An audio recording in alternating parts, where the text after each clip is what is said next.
Hello everyone, Charles Watts here, the Arsenal correspondent at Gold, joining you again for one of my videos as we enter the final 5 days of the transfer window.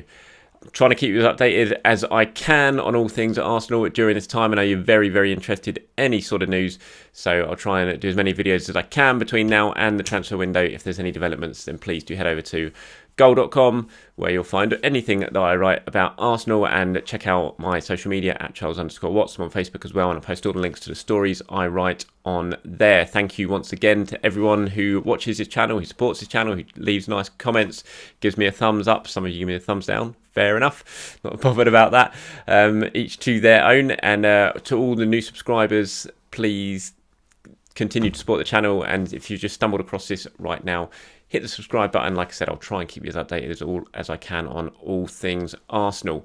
Obviously, 5 days to go before the end of the transfer window, so I'll try and give you as much of an update as I can on where things stand with Arsenal. Arsenal obviously in action tomorrow night against Liverpool. No pre-match press conference for that because it's a Carabao Cup, so I won't be bringing you any roundup from Mikel Arteta's press conference. But I will try and do a video tomorrow looking at the potential team for that game and just doing a bit of a match preview. So transfers. In terms of incomings, I'll get that out of the way first of all because I've not got much to report, I'm afraid. Nothing's really moved on from my last video. Arsenal still in talks with Lyon over Houssem Aouar. That's not been agreed yet. We know what Lyon are doing. We know their negotiation tactics. Jean-Michel Wallace playing a very hard hand, as he always does, and has yet to accept what Arsenal have been offering. And is demanding more, and it's up to Arsenal to meet Wallace's demands. If they do that, then there's a very high chance they will get the player. But as I said, no developments on that in terms of a fee agreed yet. And it's the same as Thomas Partey. Can't really report anything more on that as far as I'm aware. From my last video, it's exactly the same. Atletico still saying pay the release clause or nothing. And Arsenal have yet to play the release clause. And until they do, that one's not going to move on. As things stand, that is. So have to wait and see if Atletico over the last few days of the window begin to get a little bit nervous, and maybe they do change their stance and will decide to negotiate a little bit about where they are in terms of Thomas Partey's future. But let's talk about outgoings, and in a way that is linked to Partey and Aouar as well, because obviously we know that if Arsenal get some decent transfer fees in between now and Monday and they free up plenty of space on the wage bill, that's certainly going to help with the finances, which could get their key targets in. So all summer long, Arsenal have been trying to get players off the wage bill, trying to sell players, and they've really struggled to do that because of the market. Emi Martinez is the only player really who's done that yet. They've got 20 million for him from Aston Villa, very good deal. But no one else. They got Mkhitaryan off the wage bill, obviously, but didn't get any transfer fee in for him, although the saving they made on wages is very big with Mkhitaryan.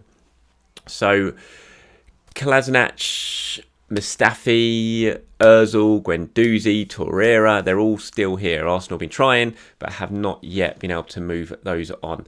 There are signs we are getting closer now in terms of moving some players on. Certainly, Sead Kolasinac, who interestingly enough has been used an awful lot by Mikel Arteta this season, played in a lot of games because of injuries and players missing in the defence. He's been filling in the left-hand side of the centre-backs, but I expect now that with Kieran Tierney back to full fitness, obviously got Luiz and Gabriel who can play there as well, and Pablo Mari coming back fairly soon, that we're going to see Kolasinac's opportunities dry up, and that is why he is potentially looking for a move back to Germany. Now, I've said on this channel before, he has been in talks with Bayer Leverkusen for a fair while now about getting a deal done.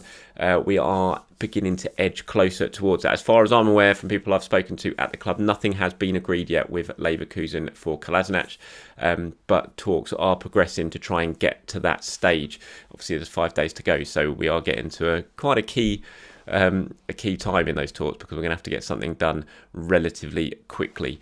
But Kolasinac is open to a move back to Germany. Arsenal, clearly will be quite happy to get Kolasinac out. If they get a nice transfer fee for him, that'll be a big bonus as well, and they'll get his high wages, because he's a decent earner, Kolasinac, because he came in on a free transfer from Schalke. He's on about £100,000 a week, so if they can free that off the wage bill, that's going to be a big boost as well. So Sead Kolasinac is certainly one that Arsenal are beginning to edge closer towards getting done. Lucas Torreira as well.